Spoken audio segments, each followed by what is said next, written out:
रिप्लेसमेन्टनि बेबस्था खालामदों क'क्राझार सहराव थानाय भवन भवनाव थानाय जे बिल्डिं बिल्डिंनि साखाथियाव मानिजाथाव रुपनाथ ब्रह्म बर'नि सासे गेदेमा सुबुं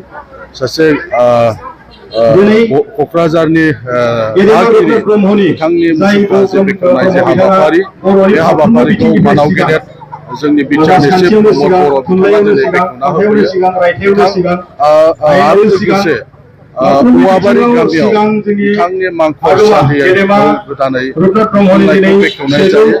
आरो बे गामियावनो कमिउनिटि हल बेखौबो बेखेवनानै होनाय जायो बे हाबाफारिखौ थारैनो जोंनि क'क्राझारनि रायजो राजाफ्रा जोबोद बाख्नायदों मानोना क'क्राझारनि जे गोदान दागिरि होननानै बुङोबा रुपनाथ ब्रह्मखौनो बुंनांगोन मानोना क'क्राझाराव जेसेबां इनस्टिटिउसनफोर जोङो नुदों गायसननाय जादों बिथांनि नाजानायाव क'क्राझाराव बेबायदि फसंथानफोर क'क्राझारनि माखासे जे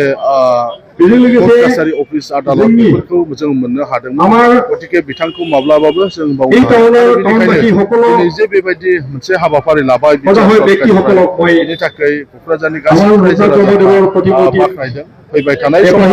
आरो बिथांनि मुङाव बिटिआर सरकारा गामियाव जितु इलेक्ट्रिफिकेसन